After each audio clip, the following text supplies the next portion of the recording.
Bueno, hola chicos, espero que estén bien en esta tarde de domingo. Este es un tutorial para explicarles un poquito eso que les costó un poco entender, que es lo que es la superestructura narrativa. Y la vamos a aplicar sobre el cuento Ojos Negros, entre todos, entre ustedes y yo, para que la puedan comprender mejor. Espero que este medio les facilite el entender un poquito más de qué se trata. La superestructura narrativa en realidad no es nada nuevo, sino que es un método de análisis para aplicar sobre cualquier texto que tenga como presencia un narrador. O sea, puede ser tanto uno de esos cuentos que se cuentan, qué sé yo, los tíos chistosos en la fiesta, como para una novela de 400 hojas, como para un cuento como el que vamos a leer ahora, que es el cuento Ojos Negros, que a algunos de ustedes yo le tenía prometido como para hacer el análisis. Bueno, la superestructura narrativa en realidad la descubre un lingüista ruso que se llama Vladimir Prop y que empieza a estudiar yendo aldea por aldea, digamos, paseándose por las aldeas de Rusia, que justamente es el lugar donde transcurre nuestro cuento, y haciéndole entrevistas a las personas de más edad, que eran las que podían recordar con más facilidad qué era lo que les habían contado los tíos, los padres, los abuelos, cuando eran chicos, y que eran cuentos que se transmitían por lo que se llama tradición oral, o sea, esos cuentos que no sabemos en realidad de dónde proceden, que no sabemos quién los inventó, y que se van transmitiendo oralmente de generación en generación con algunos leves cambios, pero que todos conocemos de qué se trata la trama. Vladimir Prop, después de peregrinar 8 años por las distintas aldeas de Rusia, decide juntar todo ese material y ver cuál era la estructura o el eje que tenían en común todos esos relatos. Y de ahí descubre que tienen como una especie de esqueleto, como nosotros tenemos un esqueleto que si estuviésemos, no sé, en un museo, cualquiera podría identificar por nuestra forma estructural, digamos, por nuestro armazón óseo, que se trata, eso se trató de una persona, aunque no podamos conocer los rasgos, la cara o la etnia, si no somos especialistas. Bueno, lo mismo pasó con la superestructura narrativa y los relatos, que es que él se fue dando cuenta de que esta estructura podía reconocerse claramente en cualquier relato que nosotros quisiéramos analizar. Yo empezaría por contarles que lo que él descubre en realidad son unos datos breves, que no son difíciles teóricamente, pero que a veces analizarlos en la práctica sí trae un poquito de dificultad. Entonces, lo que vamos a hacer es que yo se los voy a explicar brevemente esa misma ficha que tienen ustedes, y después vamos a leer un relato, y yo tengo acá preparadas algunas cositas como para que a ustedes les sea más fácil identificar de qué se trata la superestructura. En realidad, él parte de la postura fundamental que tiene todo relato, que es que siempre existe la presencia de un narrador, si no, no pertenecería al género narrativo. Y a ese narrador él le pone evaluador, por eso nosotros en la superestructura lo conocemos como evaluación a la tarea del narrador, que es la de llevarnos adelante, de guiarnos a lo largo del relato para mostrarnos qué es lo que como lectores nos tiene que mostrar en el momento justo para que nosotros estemos interesados al llegar al final de la trama. Porque imagínense que, como es lo que vamos a leer ahora, que es el cuento Ojos Negros, es un relato breve, es un relato corto, pero si fuese una novela como Drácula, que tiene 380 páginas, si el evaluador no se fijara muy bien en lo que nos está relatando, en realidad llegar al final no sería imposible, o sea, sería prácticamente una tarea que si él nos adelantara los hechos no nos sería interesante conocer después. Posteriormente, bueno, lo que ustedes ya saben, los personajes. Los personajes que son los que llevan adelante la historia, los que viven la historia, son personajes principales. Nosotros sabemos que, inclusive por las novelas de televisión, está el protagonista, el que lleva adelante el relato, y posteriormente el antagonista, que es el que sostiene la tensión de la trama para que la trama sea interesante. El antagonista es el que tiene las características secundarias, digamos, totalmente contrarias a las del protagonista. Toda historia transcurre en un lugar y en un tiempo, eso ustedes lo saben también. Bueno, Vladimir Prop a ese lugar y tiempo, como si fuera un cuadro, le pone marco, o sea que el lugar, o los lugares mejor dicho, y el tiempo en donde transcurre la historia, se llaman marco y van variando a través de la lectura. Por eso nosotros generalmente aconsejamos hacer una cartilla en donde vayan apareciendo los lugares y el tiempo de la historia. Generalmente puede ser a través de un cuadro, entonces nosotros en ese cuadro vamos poniendo los distintos lugares a medida que vamos leyendo. Así también como los cambios de tiempo, que puede ser de un año al otro, puede ser un cambio en el momento del día, de la mañana a la noche, puede ser una historia que transcurra en una hora y que también va a tener cambios de tiempo. Y bueno, en la superestructura narrativa nosotros, como nos vamos haciendo especialistas en literatura, vamos marcándolos uno por uno. Después viene la parte quizá más complicada, y acá tengo que ser absolutamente realista, que es que nos pasa a los profesores muchas veces en las mesas de exámenes que le preguntamos a los alumnos ¿qué es un suceso? Entonces los chicos contestan, es lo que sucede en la historia.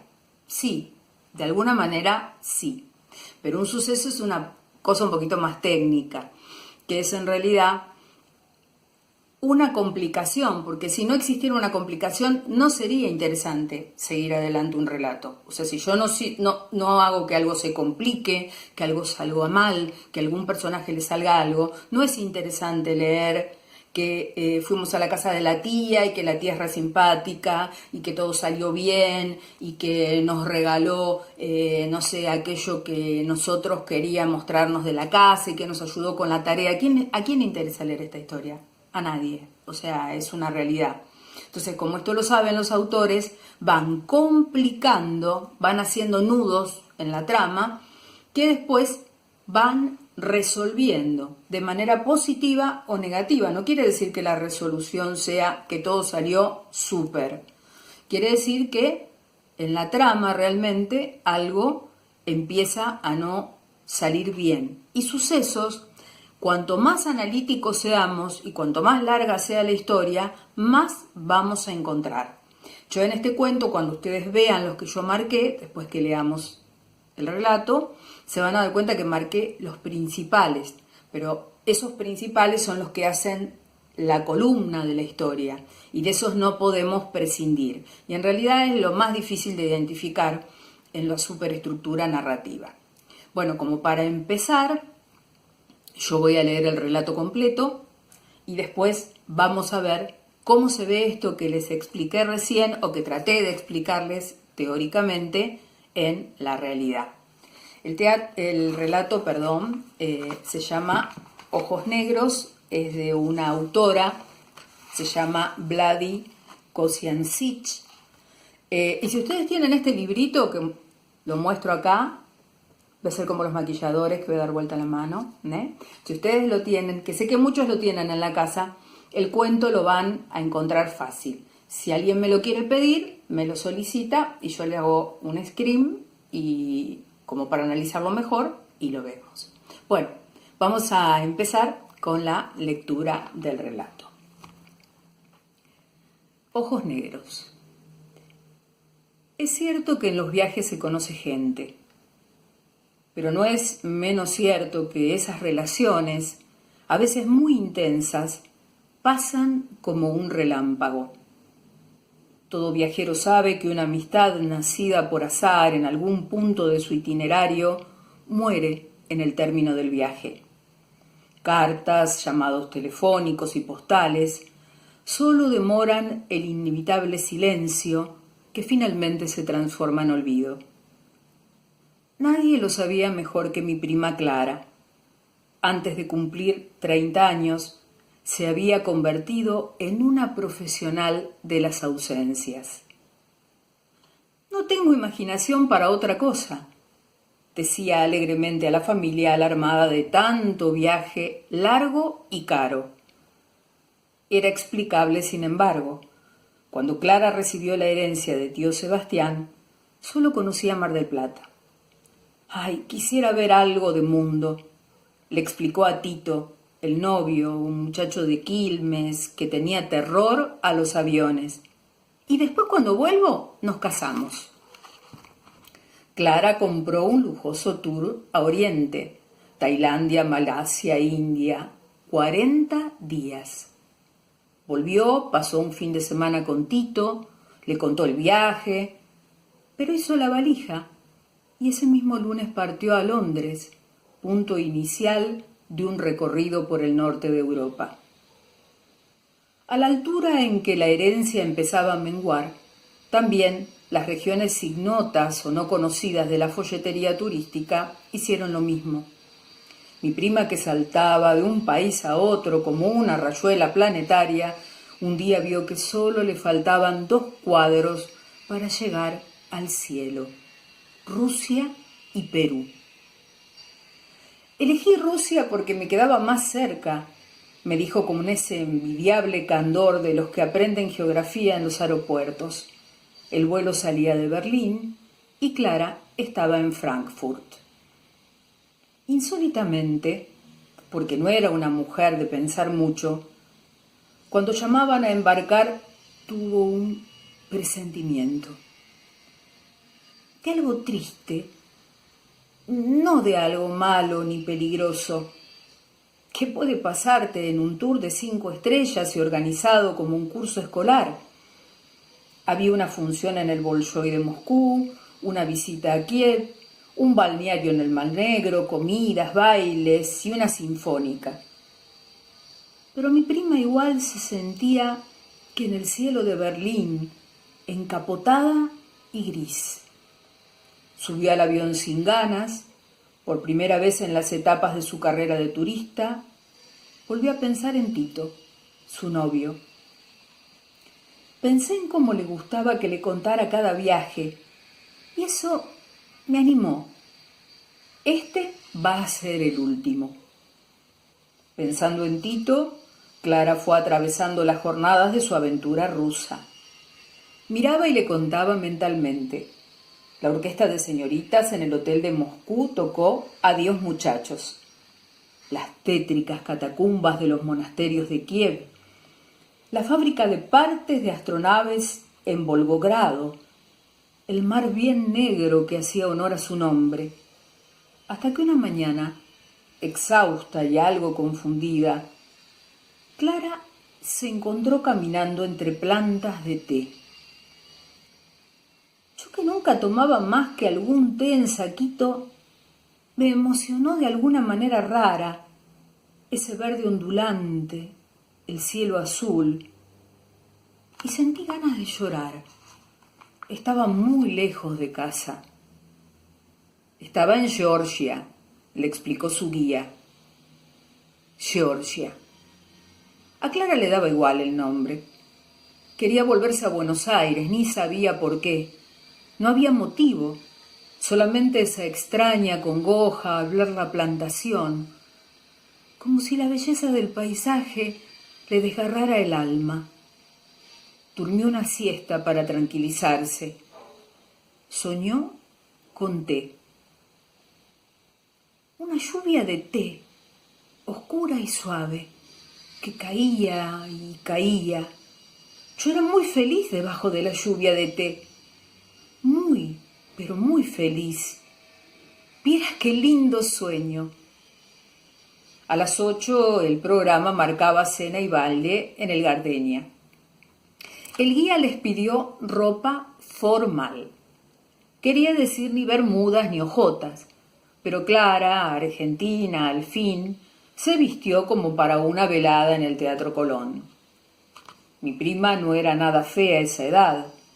Con su brillante pelo rubio, sus ojos grandes, su delgadez graciosa y algo torpe, como de chica que no terminaba de crecer. De largo, en blanco y seda, estaría muy bonita. Estaba muerta de vergüenza, me dijo. El Gardenia era una confitería, pero más bien de club social y deportivo, con gente de barrio, familias, chicos, haciendo rueda a los bailarines, mirando y aplaudiendo desde las mesas. Y yo, oh, tan elegante, tan ridícula. Pero al rato se me olvidó.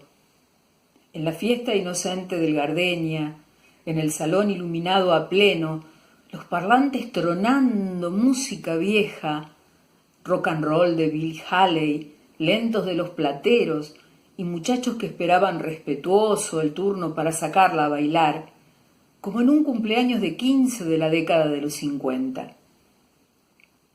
Clara fue un éxito. Pero el guía, un joven con cara de viejo, estaba incómodo.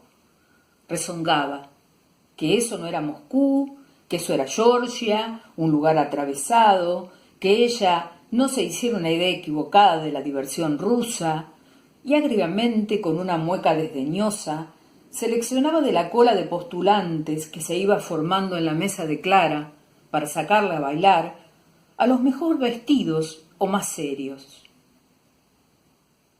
Uno nunca pasó el examen. Lo noté, dijo mi prima, a eso de la medianoche. Quieto como una estatua, alto, de traje verde oscuro. Primero vi el traje, de ese color tan raro que le quedaba un poco chico, después los ojos negros. Me hacían acordar a la canción, o Chichornia, ojos negros. Yo venía de bailar, descansaba un minuto y sentía los ojos. Eran como la música, pegadizos y tristes. Una vez se acercó a la mesa y habló con el guía. Se había peinado para atrás, con mucha agua, pero un mechón le resbalaba sobre la cara y de perfil era una cara hermosa. Pregunté qué pasaba, si el señor quería bailar, cuál era el problema. El guía sacudió la cabeza furibundo y ojos nuevos negros se retiró a su sitio, el último de la cola. Clara protestó, aunque la verdad no entendía. Le daba lástima, le parecía injusto. El guía se mantuvo inflexible. Los turistas eran su prioridad y los georgianos, dijo enfáticamente, eran georgianos. Mi prima no insistió más, ya que estaba de paso, ya que el baile seguía, había comprometido otras piezas. En algún momento sintió que paraban la música. Ella también paró. Su compañero, un chico de ojos muy celestes, la miró asombrado, tropezando. Todos bailaban a su alrededor. No era la música, era la ausencia, dijo Clara. Ojos negros, se fue. Yo me di cuenta, pero no me preguntes cómo. Lo llevaron de vuelta al hotel. A mi prima y al puñado de belgas y de canadienses del tour, de madrugada. En el camino Clara vio la tierra verde oscura de las plantaciones de té, que salía a la luz muy despacio. Una inmensa alfombra de hojas que iba despegando en el cielo. Y con la alfombra también un largo sentimiento de pena, como de irse para siempre, antes de visitar la casa a donde conducía.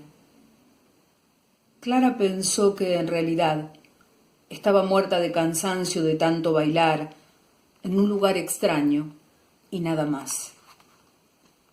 Cuando lo vi, dijo, no me asusté.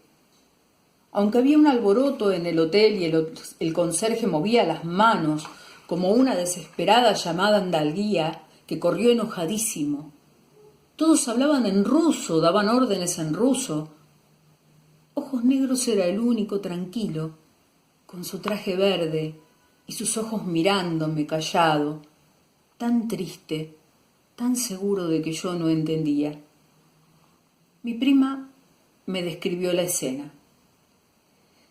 El mostrador en mitad del pasillo, suerte de paso fronterizo a las habitaciones, con la gorda conserje de uniforme azul que entregaba las llaves. Un guía de otro tour junto a la gorda, las dos mujeres lagrimeando. El guía de Clara frente a los dos hombres, casi en puntas de pie, autoritario, rojo de indignación. El hombre de los ojos negros con un paquete chico en la mano. A su lado un hombre mayor, de traje gris, que hablaba a las mujeres, y el guía en tono conciliador, lleno de suspiros y ademanes. La gorda se tocó el pecho. Cerró los ojos como si le doliera. Tomó una llave y se la entregó a Clara, mientras murmuraba algo en ruso. Mi prima la rechazó. Entonces el hombre mayor se dirigió a ella suplicante. «Traduzca», dijo Clara, de muy mal modo al guía, y él obedeció. «Mi amigo aquí», dice el hombre mayor, «le ofrece su corazón para que usted lo tome. Mi amigo dice que la ama como un hombre de bien, que él no encuentra las palabras justas, tan grande es ese amor, y por eso me ha pedido que sea yo quien le hable. Debo decirle que mi amigo es honrado, que es soltero, que es dueño de una casa y de buena tierra donde cultiva té. Si usted toma a mi amigo por esposo, será feliz porque la ama tanto. Esto es lo que me pidió que le dijera». Hubo un silencio. El guía dijo entre dientes: «Georgianos, qué locura». Clara pensaba en cómo responder sin ofenderlo. Luego, despacio y eligiendo cada palabra, dijo que estaba conmovida, pero que era imposible. Ella vivía muy lejos, tenía novio, iba a casarse ese año. No podía mirarlo, me contó. Fue muy difícil. Ojos Negros escuchó la traducción asintiendo, sereno, algo más pálido que antes. Después habló y el amigo tradujo.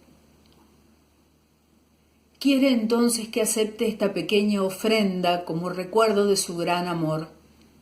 Es el té de la plantación de su casa». Cuando todos se fueron, el conserje se preparó una taza en su propio samovar y se la llevó a su cuarto. Era un té muy oscuro, casi negro. Clara tomó unos sorbos delante de la mujer, que la miraba con angustia y restregándose las manos. «No me di cuenta», dijo Clara, «de que yo estaba llorando». Mi prima Clara no volvió a viajar. Cuando le preguntaban por qué, decía: «Es mucha ausencia». Tampoco se casó. Cuando le preguntaban por qué, decía: «El hombre que me quiso vive en Georgia, y Georgia está muy lejos. La familia sostiene que viajar no siempre es bueno para todo el mundo». Bien, este es el relato que espero, chicos, que les haya gustado. Es un relato que yo elegí porque tiene muchos lugares que nombra viajes, nombra sentimientos, nombra emociones, y eso es bueno para poder tener, digamos, muchos elementos para analizar. Vamos a tratar de aplicar sobre este relato ahora la superestructura narrativa. Para eso yo preparé unas pequeñas cartillas, disculpen el material dada la condición, porque bueno, tuve que hacerlo en hojas de papel de diario porque no tenía cartulina ni ningún papel blanco, pero más o menos para que entiendan. ¿Qué haríamos si esto se presentara en un examen y tuviéramos que analizar la superestructura narrativa? Primero, tendríamos que analizar cuál es el evaluador. Miren esta fichita. Bien, yo en esta ficha traté de mostrarles los personajes. El narrador, que está acá abajo y que está en blanco, si ustedes lo pueden ver, no es el autor, no es Vladi en este caso, sino que es un personaje más creado por Vladi, que en este caso ocupa el lugar de la prima. Y lo que nosotros primero tenemos que tener en cuenta, que este es el personaje que hace para nosotros que esto sea una superestructura narrativa, porque es una narración. Si no existiera el narrador, que es el evaluador y que evaluó qué era lo que nos tenía que contar durante la historia, para que llegáramos a ese final en donde vemos una Clara tan distinta desde el principio hasta la finalización del relato, esto es gracias a este personaje, que puede contar la historia, el evaluador, en primera persona o en tercera persona. O sea, puede contar lo que me pasa a mí, yo, es en primera persona, o puede contar lo que le pasa a él. En este caso, el narrador es un narrador en primera persona. ¿Por qué? Porque es la prima la que está contando la historia. Pero no cuenta lo que ella protagoniza, sino que cuenta algo de lo que ella fue testigo. Por lo tanto, es una evaluación, un narrador de primera persona, testigo de la historia de Clara. Lo segundo que haríamos sería analizar los personajes. Espero que se vea bien, que no brille mucho. Bien, analizaríamos primero los personajes principales. Acá tenemos a Clara, con sus características físicas y psicológicas. Una chica que le gusta mucho viajar, una chica despreocupada al principio, una chica que se convierte al final del relato gracias a conocer el amor, por lo tanto ella es la protagonista. Y un segundo protagonista que en realidad es Ojos Negros. Ojos Negros es el protagonista antagonista porque tiene las características absolutamente contrarias a las de Clara. Es un muchacho pueblerino que no tiene problemas en comprometerse y en ofrecer casamiento, casa y amor a una persona que recién conoce, o sea, de costumbres muy distintas, muy simples.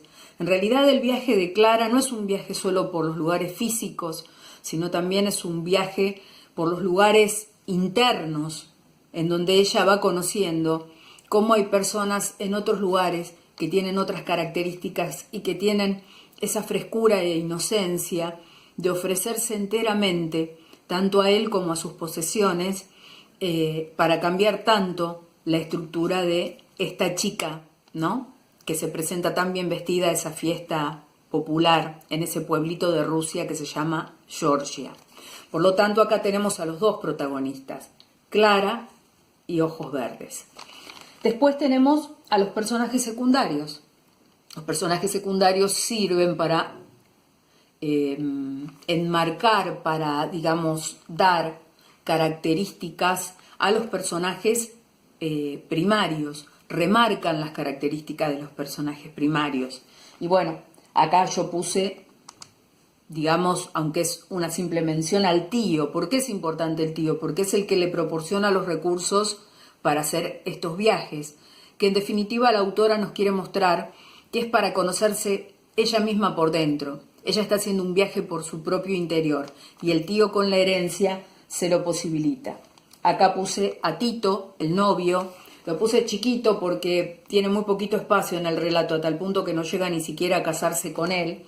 Y acá puse, digamos, de alguna manera al guía y a la gente, a las otras personas que la acompañan a Clara en el viaje y en el relato, que no están muy bien nombradas porque no son importantes para la superestructura de la historia. Bien, segunda ficha. Ustedes saben que para la superestructura narrativa el marco se compone de lugar y tiempo. Y como ustedes se fijan, es una ficha bastante surtida de imágenes. ¿Por qué? Porque todas estas imágenes van tocando los distintos lugares de la historia y del relato. Yo empiezo por acá, que si no lo llegan a ver dice viaje a Brasil para 2 personas, porque en realidad ella, que antes de recibir la fortuna del tío no había viajado por casi ningún lado, en este caso, bueno, gracias a la fortuna que recibe, puede empezar a realizar sus viajes. El último viaje que la toca es Moscú, cuando ya se está quedando sin recursos, y Moscú será fundamental para este relato, para esta historia. ¿Por qué motivo? Moscú será fundamental porque es ahí donde conoce a Ojos Negros, ¿no es verdad? Pues por eso es muy importante. De los viajes que proporcionaban diversión, por eso yo acá puse la disco en donde ella hacía los otros viajes, pasa a un lugar fundamental que es la plantación de té. No tan solo en el viaje en tren, donde le parece como un hecho casi surreal ese viaje, sino que también es la vuelta por la plantación, porque en realidad, si nosotros nos damos cuenta, es la plantación de té de Ojos Negros, ese muchacho pueblerino que le deja después como souvenir ese paquetito de té para que recuerde el amor de su vida. Después, bueno, tenemos el baile que yo elegí, un lugar bastante simple, si ustedes lo ven en la figura. ¿Por qué? Porque es un baile como de pueblo, para lo que para nosotros podía ser un club. Y finalmente el hotel, que es el lugar donde... Chicos, está grabando la segunda parte del tutorial, que se me cortó. Y se me cortó 5 segundos antes de terminar, y entonces esta es la tercera, se va la tercera. Pero es para explicarles lo más difícil, digamos, que son los sucesos. Yo les recomiendo que utilicen un cuadro parecido a este, que es que cada suceso tenga su correspondiente complicación más la resolución. O sea, recuerden que el autor va tejiendo como una especie de trama que se va anudando en la complicación y se desanuda en la siguiente resolución. Cuando más largo es un texto, más complicaciones y resoluciones tiene, o sea, tiene más sucesos. No importa, cuando yo digo resolución no estoy queriendo decir que terminen bien las cosas en el relato, sino que se resuelvan de alguna manera determinada. Yo voy a nombrar los principales que se relacionan con Ojos Negros. Y por otra parte, ustedes van a tener la posibilidad de ir y volver, porque lo tienen en el relato, como para ver si lo pueden comprender bien.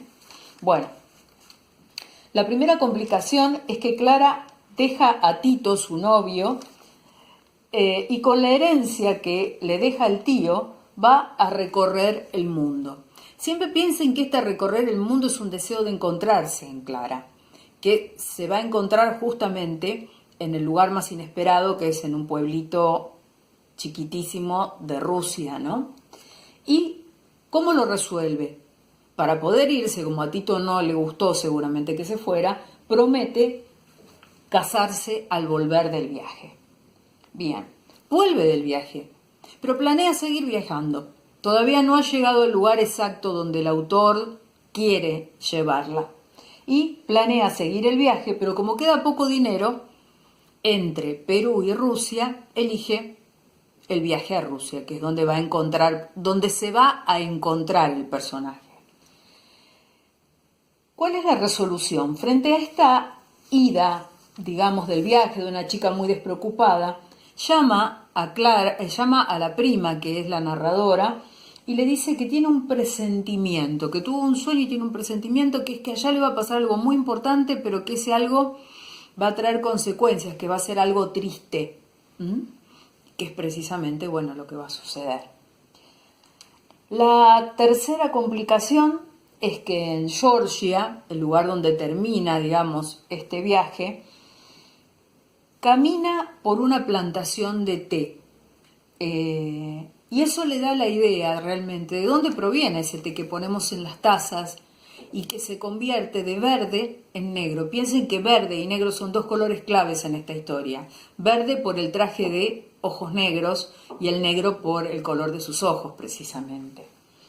Y ese ver, digamos, ese lugar tan distinto, tan agreste, tan diferente a nuestra Buenos Aires, le hace sentir nostalgia y extrañar algunas cosas de acá. Sigo con la siguiente ficha, la siguiente hoja. Bueno, la siguiente complicación es muy importante, porque ella ya sueña con una lluvia de té, pero es una lluvia muy acogedora, muy cálida, una lluvia que la hace sentir muy bien, pero que ese hacérsela sentir muy bien fuera del lugar natal, que es Buenos Aires, de alguna manera le hace desear por miedo, con más urgencia, volver a Buenos Aires, volver a contactarse con la gente, volver a contactarse con Tito, con sus primos, con la gente de su hogar. Siguiente suceso, saltamos algunos obviamente, el baile en el Gardenia, esa especie de club familiar donde ella por desconocimiento se va vestida como si fuera para una fiesta, digamos, de lujo acá en Buenos Aires y queda como no sincronizada con ese baile familiar en donde tendría que haber ido vestida de una manera muy sencilla. Y esto desata una resolución, que es que su ropa elegante la coloca en otro lugar, en otra mesa, y la transforma en la preferida del baile. Y hay una cola de muchachos que quieren bailar con ella. Y ahí, precisamente, es donde se produce el episodio clave, que es que en la fila, la siguiente complicación, que en la fila, no que se forma de aspirantes a bailar con ella, ve a un muchacho que por su traje chico, su aspecto rústico y rural, la está mirando profundamente y ve por primera vez al antagonista de ella, ese muchacho caracterizado por la simpleza y por la humildad, que es ojos negros. ¿A qué resolución lleva esto? A que el guía, enojado porque no es la ropa que corresponde para bailar con ella, lo separa de la fila y no le permite bailar con ella. Ella se pelea, él se coloca en el último lugar de la fila, pero en un momento siente una sensación extraña y es que él se fue del lugar, que en realidad ya no está. Siente por primera vez la ausencia de la mirada del otro. Ese es un tema clave. Todos queremos que nos miren, todos queremos sentirnos mirados de alguna manera. Es una compañía, es una forma de reconocernos y en este momento claramente ella la pierde. Siguiente marco, que es el hotel. Cambiamos de marco. Cuando ella llega al hotel, él está en el hotel, ojos verdes. Y está en una especie de situación extraña porque las mujeres del hotel están llorando, hay una discusión, se está peleando está peleando el guía del hotel con él está con un amigo. Y entonces ella le pide por favor, como no entiende lo que pasa, pero ve que pasa algo serio, que le traduzcan qué es lo que está pasando.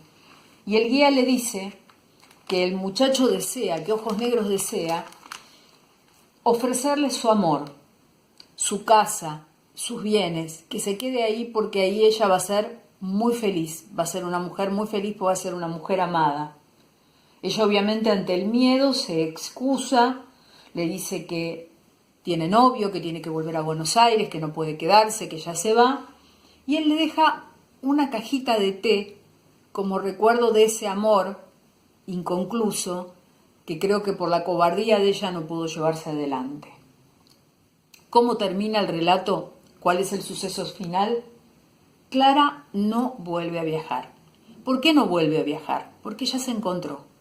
Ella se encontró en Georgia, en aquel pueblito de Rusia, en los ojos negros de aquel muchacho que la amó y que la eligió y que se sintió reconocida. Y, por otra parte, no vuelve a viajar, pero no vuelve a enamorarse y no se casa con Tito. Cuando le preguntan por qué se casa con Tito, ¿cuál es la resolución? Porque el único hombre que la amó vive en Georgia, muy lejos, y ya nadie va a volver a amarla como él. Eso es más o menos, chicos, el correlato de esta historia que me parece muy linda porque es una historia de amor, nunca vienen mal, y que espero que, bueno, que la cercanía, la presencia, que el hecho de conocernos, porque no nos pudimos conocer, les haya facilitado el entender esta historia. Pueden volverla atrás y adelante tantas veces como quieran hasta entenderlo. Esto es lo que yo pido cuando pido superestructura narrativa. Y me gustaría, para cerrar este pequeño tutorial hecho con buena voluntad, con todos los defectos técnicos que puede llegar a tener y con todos los defectos de mi parte, leerle algo, para cerrar, a los padres y a los alumnos, de parte de todos los maestros del mundo que estamos pasando por esta situación, al igual que sus hijos, y que estamos priorizando el cuidarnos y el estar juntos de la manera que podemos o que nos sale. Queridos padres y alumnos, no se preocupen esencialmente en este momento por el trabajo escolar. Cuando volvamos, podemos recuperar lo perdido. Por lo tanto, en este momento solo necesitamos que compartas, como papá, tu calma, tu fuerza y tu alegría a tus hijos. Ningún alumno en este momento está atrasado ni adelantado. Tus hijos hoy están exactamente en el lugar donde deben estar. Atentamente, de parte de todos los maestros del mundo, y especialmente para mis alumnos, a los que extraño mucho realmente y que para mí son una parte importantísima de mi vida. Nos vemos la próxima vez. Chao.